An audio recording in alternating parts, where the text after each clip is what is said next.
하나님의 사랑과 하나님의 구원은 사실 우리가 상상하는 것보다 더 완전하고 완벽합니다.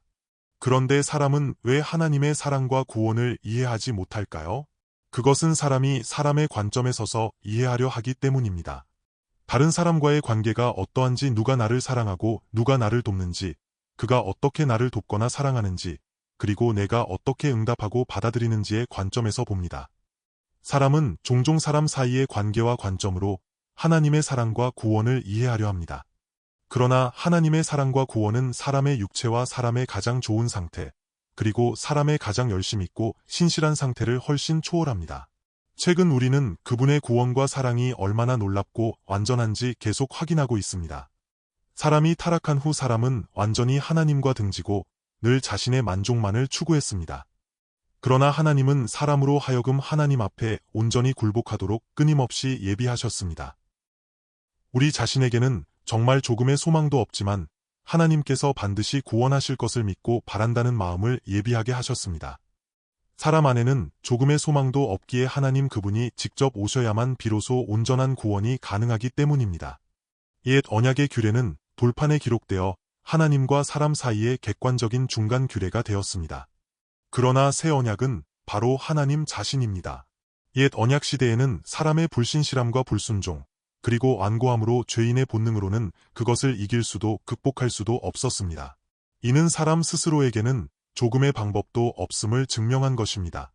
그러므로 새 언약 안에서 그분은 직접 구원하십니다. 어떻게 직접 구원하십니까? 하나님은 그 아들 예수님을 보내시어 그분의 신실함을 나타내셨습니다. 주 예수님은 이 땅에서 사람으로서 어떻게 사람을 사랑하고 어떻게 하나님께 순종하며 어떻게 하나님을 아는지, 그리고 어떻게 하나님과 온전히 하나가 되어 하나님의 마음과 뜻을 따라 살 수 있는지를 보여주셨습니다. 그 생명이 나타난 것입니다. 그 후 이 생명을 우리에게 주고자 하십니다. 이 생명은 사람 안에는 없는 생명이며 그분이 하나님 아버지와 누리시는 온전한 사랑과 온전한 연합의 관계입니다. 이 생명이 새 언약이 됩니다. 이 새 언약과 그분의 생명을 따라 그분은 우리를 보증하십니다. 우리 또한 그분처럼 어떻게 하나님께 순종하고 사랑할 수 있는지를 보증하십니다. 그분은 이러한 생명으로 보증하시기에 맹세함으로 언약을 세우셨습니다. 내가 말한 모든 것을 성취하리라고 하셨습니다. 그러므로 이것은 우리 사람이 하는 것이 아니라 하나님 그분이 약속하시고 행하시는 것입니다. 새 언약 시대에 우리에게 있는 것은 오직 믿음뿐입니다. 옛 언약 때는 오직 스스로 행하는 것뿐이었으나 새 언약 안에는 오직 믿음뿐입니다. 그분이 나를 구원하셨고 그분이 바로 나의 생명이시기에 그분이 행하신 것이 곧 내가 행한 것이 됩니다. 그분이 순종하시고 하나님 아버지를 사랑하신 것이 곧 나의 것이 됩니다. 나는 이 기업과 생명을 상속받으며 그분은 나의 구원이 되십니다.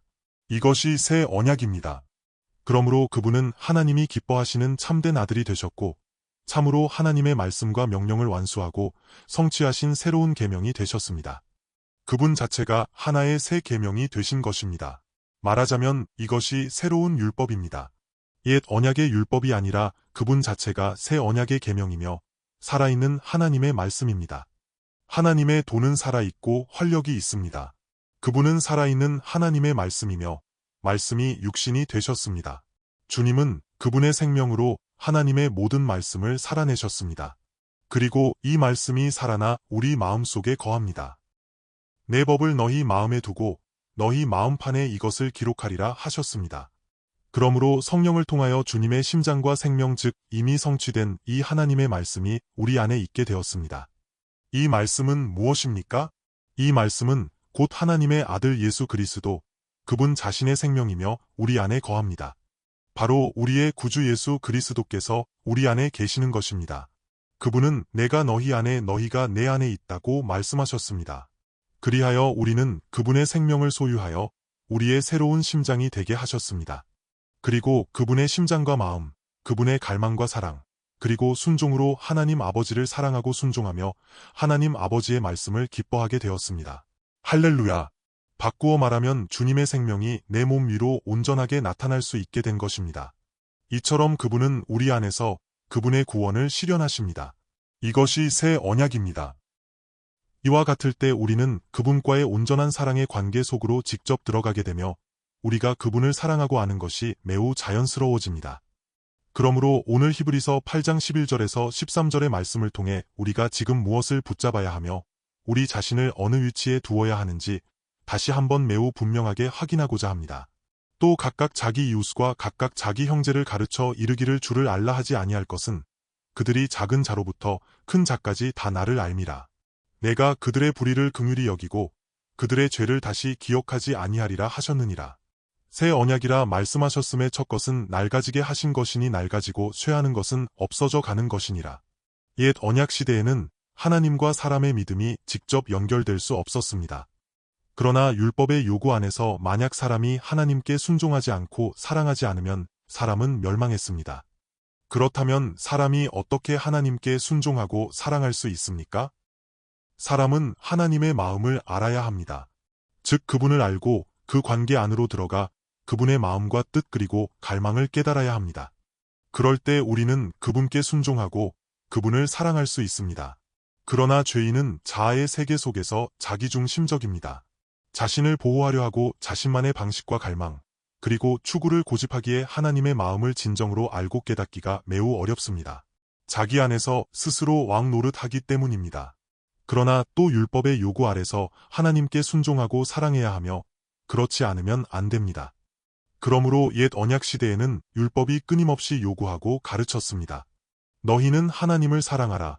너희는 이웃을 사랑하라. 너희는 하나님을 알라 하고 말입니다. 그러나 우리의 마음은 전혀 원치 않습니다. 우리 마음 속에는 이미 자신만의 방식이 있기 때문입니다. 이럴 때 그저 마지못해 알겠습니다라고 말할 뿐입니다. 마음은 원의로 돼 육신이 약한 것은 나의 마음이 하나님의 마음과 뜻에 완전히 반대되기 때문입니다. 그러므로 그분을 사랑하거나 순종하거나 알 방법이 없습니다. 그런데도 그분은 계속해서 그들을 가르치셨습니다. 마치 아이들이 자라나 사춘기가 되었을 때 부모가 끊임없이 너는 내 마음을 알아야 한다. 너는 이렇게 해야 한다고 가르치면 아이들이 알았어요. 그만 좀 하세요. 다 안다고요라고 말합니다. 그러나 사실 그들은 여전히 진정으로 받아들이지 못합니다. 이처럼 하나님은 계속해서 요구하고 또 요구하십니다. 그러나 마음이 하나 되지 않았기에 방법이 없습니다. 옛 언약 때는 이러했습니다. 왜냐하면 하나님의 말씀과 율법이 돌판 위에 기록되었고 사람의 마음 속에는 없었기 때문입니다. 그러나 새 언약 시대에는 달라집니다. 율법이 어디에 있습니까? 내 속에 두고 내 마음판에 기록하리라는 말은 무슨 뜻입니까? 만약 내가 좋아하는 대상이 있다고 합시다. 그런데 그가 내 머릿속, 내 의지 속에만 있다면 그의 마음을 따라 살거나 무언가를 하는 것이 상당히 어렵습니다. 그러나 그가 내 마음 속에 있다면 다릅니다. 진정으로 그를 사랑한다면 그는 나의 마음 속에 있는 것입니다. 그가 내 마음 속에 있고 내가 그를 너무나 좋아한다면 그의 뜻과 마음을 따라 행하고 그를 사랑하는 것은 너무나 당연한 일이 됩니다. 그러므로 새 언약 시대에는 이와 같습니다. 또 각각 자기 이웃과 각각 자기 형제를 가르쳐 이르기를 주를 알라 하지 아니할 것은 이라고 하셨습니다. 옛 언약 시대의 모세가 광야에 있을 때에도 이와 같이 기도했습니다. 이스라엘 사람들이 왜 하나님께 배반하며 광야에서 그토록 하나님을 대적했습니까? 심지어 모세가 자리를 비운 그 짧은 시간에도 그들은 금송아지를 만들고 우상을 숭배하며 이것이 우리의 신이다. 이것이 우리를 애굽에서 인도해낸 여호와 하나님이다라고 말했습니다. 그들이 왜 이랬습니까? 하나님을 알지 못했기 때문입니다. 하나님을 알지 못했기에 모세는 이스라엘 백성을 대표하여 이와 같이 기도했습니다. 주여 내가 주의 목전에 은총을 입었사오면 원하건대 주의 길을 내게 보이사 내게 주를 알리시고 라며 기도하였습니다. 이스라엘 사람들이 받은 것이 무엇이었습니까? 옛 율법이었습니다. 이 옛 율법은 어디에 기록되었습니까? 돌판 위에 기록되었고 그들의 마음속에는 없었기에 그들은 하나님을 알 방법이 없었습니다. 그래서 모세가 이와 같이 기도한 것입니다. 하나님을 알지 못할 때 사람은 스스로 배반하게 되고 하나님을 대적하며 범죄합니다. 하나님과 등지고 나아가며 하나님을 떠나버립니다. 하나님을 알지 못하기 때문입니다. 그러므로 모세가 그들의 배반을 보았을 때 간절히 기도했습니다. 내가 주의 목전에 은총을 입었사오면 주의 길을 내게 보이사 나로 주를 알게 하소서. 선지자 호세아 또한 이와 같이 기도했습니다. 그들 모두 옛 언약 시대에 있었기 때문입니다. 이스라엘 사람들이 그토록 배반했음에도 하나님은 호세아 선지자에게 음란한 여인을 아내로 맞이하게 하셨습니다.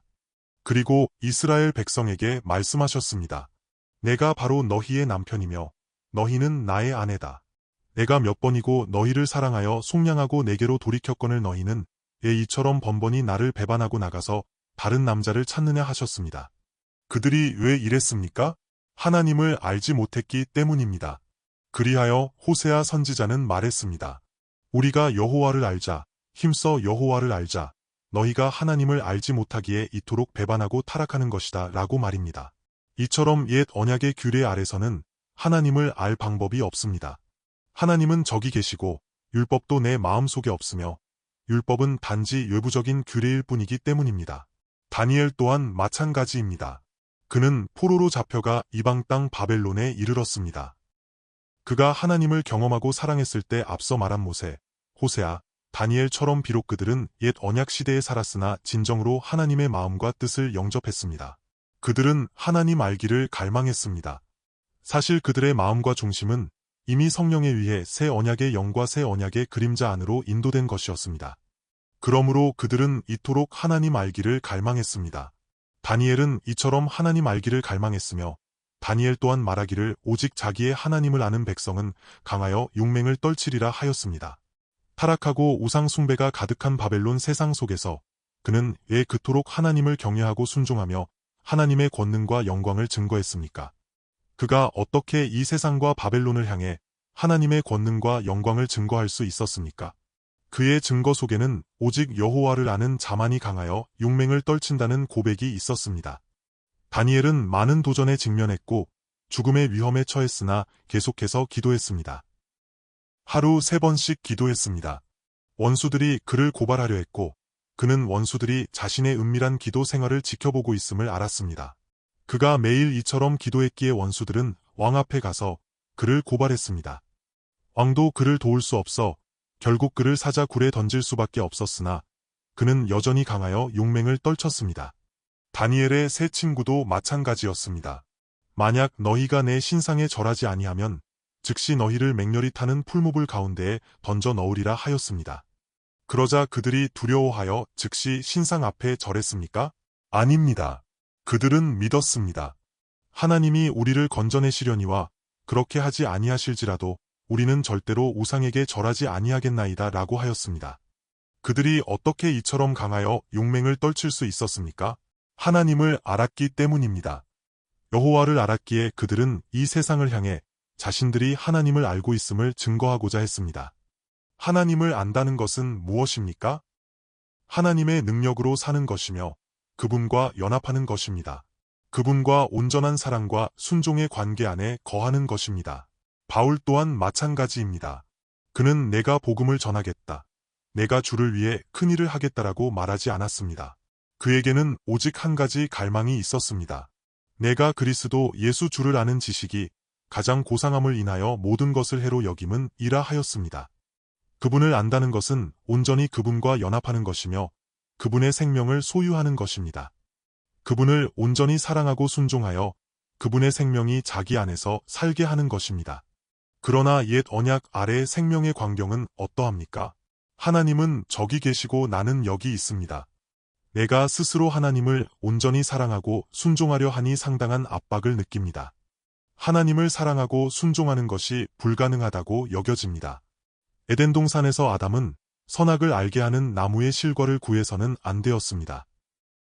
그는 선악을 아는 지식을 알았고 무엇이 선인지 무엇이 악인지 분별할 줄 알았습니다. 그러나 그는 이것들에 붙잡혀서는 안 되었습니다. 그는 이런 것들은 중요하지 않고 오직 이처럼 사랑하시는 하나님 알기를 갈망해야 했습니다. 비록 나는 피조물에 불과하나 그분은 나를 하나님의 아들의 신분으로 그 아들의 생명으로 살게 하셨으니 그분은 나의 아빠이시며 나는 그분의 아들이다. 그러므로 나는 아버지를 사랑하고 나의 아빠를 알고자 한다라고 했어야 했습니다. 만약 그가 당시 이와 같았다면 선악을 아는 지식에 관심을 두지 않았을 것이며 선악과를 먹으려 하지도 않았을 것입니다. 그런 흥미 자체가 없었을 것입니다. 그가 마땅히 알아야 하고 관심을 두어야 했던 것은 이 창조주, 나를 지으신 하나님, 나의 아빠를 아는 것이었습니다. 이와 같았다면 그는 하나님과 온전히 연합했을 것이며 진정으로 하나님의 아들의 생명을 살았을 것입니다. 그러나 그는 그렇게 하지 않았고 지식의 나무를 선택했습니다. 무엇이 악이고 선인지 알게 되었으나 이러한 죄인의 생명으로는 하나님을 아는 것이 불가능하게 되었습니다. 그리하여 하나님은 당신의 아들, 곧 둘째 아담이신 우리 주 예수님을 이 땅에 보내셨습니다. 주님은 의로우신 아버지여 세상이 아버지를 알지 못하여도 나는 아버지를 알았사옵고 라고 하셨습니다.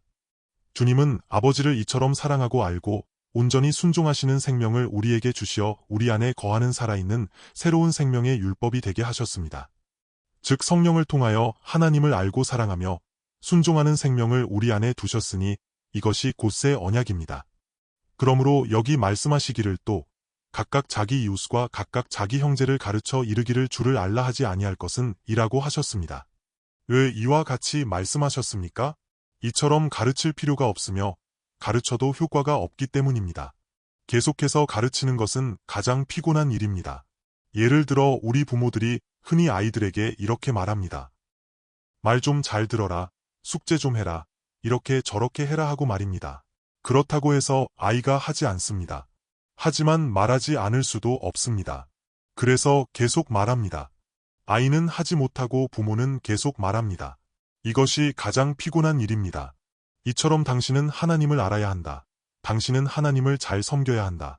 당신은 어떻게 해야 한다라고 계속 말합니다. 하나님 또한 얼마나 피곤하시겠습니까? 그러나 이제는 그럴 필요가 없게 되었습니다. 왜냐하면 참으로 아버지를 알고 순종하시는 보배로운 하나님의 아들의 생명이 성령을 통하여 이미 우리 안에 거하시기 때문입니다. 그들이 작은 자로부터 큰 자까지 다 나를 알미라 하셨습니다. 이 하나님 나라 안에서 함께 복음을 영접하고 확인하는 형제자매님들, 특히 우리 교회 형제자매님들은 작은 자로부터 큰 자까지 다 그분을 알아야 합니다. 우리 주일학교에서 8살 아이가 다른 아이들을 인도하기 시작한 지 벌써 10년 정도 되었습니다. 지금도 10살, 11살 아이들이 다른 아이들을 인도합니다. 하나님을 알기 때문입니다. 지난 수련회 때에 한 아이가 간증했습니다. 내 안에 주 예수님이 이미 이 세상을 이기셨습니다. 그러므로 나는 더 이상 이 세상이 두렵지 않습니다라고 말입니다. 이 뜻은 그 아이가 그분을 안다는 것입니다. 그 아이는 10살밖에 되지 않은 어린아이이지만 이미 그분을 알고 사랑하며 그분을 너무나 좋아합니다. 그 아이는 말했습니다. 엄마 지난 10년 동안 나는 헛살았어요. 그때는 주님을 알지 못했기에 사는 것이 고통스럽고 억지스러웠으며 너무 지치고 힘들었어요. 그러나 주님을 안 이후로는 더 이상 고통스럽지 않아요. 마음이 힘들지도 않아요. 학교 가는 것이 두렵지 않고 선생님이 나에게 어떻게 하든 친구들이 나에게 어떻게 하든 상관없어요. 내 안에 이 주님이 세상보다 크시며 나는 그분을 알고 사랑하기 때문이에요 라고 말입니다. 그 아이는 너무나 행복하고 만족해합니다. 누가 그 아이를 가르쳤습니까? 저도 가르치지 않았고 그 아이의 엄마가 가르친 것도 아닙니다. 아이들이 함께 기도하고 함께 하나님을 갈망하며 구했을 때 성령이 그들 위에 임하셨고 그들이 이러한 생명을 받은 것입니다. 우리 주일학교에서는 12살이 넘은 아이들은 더 이상 아이들과 함께 예배 드리지 않습니다. 그리고 10살, 11살 아이들이 이어받아 주일학교를 이끕니다. 12살이 넘은 아이들은 성인들과 함께 장년 집회에 참석합니다. 이스라엘 사람들은 12살이면 이미 성인이기에 그들은 이미 주님을 압니다. 일반 교회에서는 50살, 60살, 70살 된 분들도 여전히 옛 언약의 생명에 머물러 하나님을 알지 못하고 어린아이처럼 행동합니다. 그것이 정상으로 여겨집니다. 하나님 나라의 복음 안에서 이러한 생명은 얼마나 실제적입니까? 이 복음이 모든 아이에게 실제적으로 실현되어야 합니다. 이것은 새 언약이기 때문입니다. 당신이 굳이 주를 알라 하고 요구하거나 가르칠 필요가 없습니다. 그들이 작은 자로부터 큰 자까지 다 나를 알 것이기 때문입니다. 다 나를 알미라는 것은 그가 이미 우리와 연결되었다는 뜻입니다. 우리는 이미 매우 명확해졌습니다. 우리는 이미 옛 세계와 옛 생명에서 벗어났습니다. 우리는 이미 나의 생명 안으로 들어왔습니다. 우리는 이미 하나님 아버지가 기뻐하는 보배로운 아들의 생명 안으로 들어왔습니다. 너희는 주께 받은 바 기름 부음이 너희 안에 거하나니 아무도 너희를 가르칠 필요가 없고 오직 그의 기름 부음이 모든 것을 너희에게 가르치며 또 참되고 거짓이 없으니 너희를 가르치신 그대로 주 안에 거하라 하셨습니다. 이 기름 부음은 무엇입니까? 바로 성령입니다. 성령은 바로 하나님의 아들의 생명이며 그분의 말씀이고 그분의 진리의 말씀입니다. 이 말씀, 이 진리의 생명이 우리를 가르치시니 이 기름 부음이 우리 안에 있습니다. 아무도 너희를 가르칠 필요가 없다는 뜻은 이처럼 우리에게 주를 알아야 한다. 어떻게 해야 한다 하고 일깨우거나 가르칠 필요가 없다는 것입니다. 우리는 이미 그분과 직접적인 관계 안에 있기 때문입니다. 우리가 배우는 목적은 참으로 이 보배로운 하나님의 아들의 생명을 영접하여 이 생명을 나타내며 사는 것입니다. 우리가 무언가를 행하거나 지식을 쌓거나 어떤 학습 과정을 거치기 위함이 아닙니다. 어떤 과정을 배우기 위함이 아니라 직접 이 하늘의 생명을 소유하기 위해서이며 직접 하늘의 하나님의 아들의 생명을 나타내며 살기 위해서입니다. 그분 자체가 참 지식이며 살아있는 지식입니다. 진정한 새 언약, 진정한 복음 안에서 우리는 참으로 그분을 압니다. 이와 같을 때 성경이 읽히기 시작합니다. 우리 교회 아이들은 주일학교 때마다 어떤 교재도 준 적이 없고 어떤 것도 별도로 가르친 적이 없습니다. 그들은 직접 이 설교를 듣고 주일과 매일 아침의 말씀을 따라 직접 나누며 깨닫기 때문입니다. 이것은 정상적인 일이며 특별한 일이 아닙니다. 또 각각 자기 이웃과 각각 자기 형제를 가르쳐 이르기를 주를 알라 하지 아니할 것은 그들이 작은 자로부터 큰 자까지 다 나를 알미라 하셨습니다. 나를 알미라는 것은 그분이 우리에게 쓴 연애 편지를 우리가 읽고 이해하는 것과 같습니다. 만약 내가 진정으로 그 사람을 안다면 그가 나에게 쓴 연애 편지를 나는 분명히 이해할 수 있습니다. 만약 내가 그 사람을 모른다면 분명 연애 편지를 잘못 받았다고 생각할 것입니다. 누가 보냈는지도 모르겠고 그가 무슨 말을 하는지도 도무지 알 수 없으며 아무것도 모르는 불분명한 상태가 될 것입니다. 그러나 이 책의 저자를 우리는 압니다. 그분은 나의 연인이시며 나의 아빠이십니다. 그분은 나를 지극히 사랑하시고 나는 그분을 압니다. 그분이 매일 나에게 연애 편지를 쓰시니 나는 보자마자 깨닫습니다. 이토록 명확하게 쓰셨구나. 아멘 감사합니다라고 말입니다. 이러한 받아들임은 정상적인 것이며 새 언약의 그리스도인은 이와 같아야 합니다. 그런데 이와 같지 않은 것은 우리가 여전히 옛 언약 안에 머물며 거기서 나오지 않았기 때문입니다.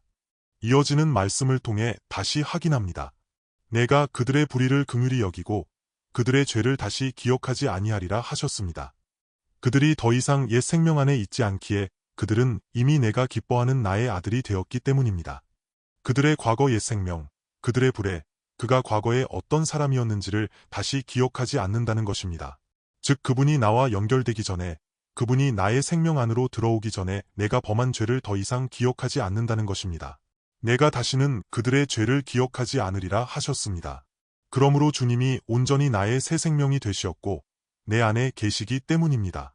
새 언약이라 말씀하셨음에 이 새 언약 안으로 이미 들어왔으니 이전의 언약은 낡아지게 하신 것입니다. 이 뜻은 우리는 더 이상 옛 생명 안에 있지 않으며 우리의 과거 생명 속의 일들을 다시 기억하지 않으신다는 것입니다. 옛 언약 때에 우리는 나 자신의 옛 생명 안에 있을 때 죄가 있습니다. 왜 우리는 옛 생명으로 돌아갑니까? 우리가 그분께 집중하지 않고 그분을 참으로 시인하지 않으며 그분의 생명을 참으로 인정하지 않았기 때문입니다. 그분은 거룩하고 의로우시며 겸손하시고 하나님 아버지가 기뻐하시는 생명이십니다. 우리가 그분을 인정하지 않을 때 우리는 곧 자신의 죄 가운데 있게 됩니다. 우리는 새 언약 안에 있기에 그분을 알며 그분의 생명이 우리에게 있습니다. 그러므로 우리는 더 이상 이 옛 언약 안에 있지 않으니 이전의 언약은 낡아진 것입니다. 낡아지고 쇠하는 것은 없어져 가는 것이니라 하셨습니다. 이것은 전환의 과정입니다. 하나의 습관이 바뀐 후에도 내가 과거에 하나님을 믿던 방식, 즉 스스로 어떻게 열심을 내야 하고 스스로 무엇을 해야 한다는 옛 언약의 흔적이 여전히 우리 안에 남아있을 수 있습니다.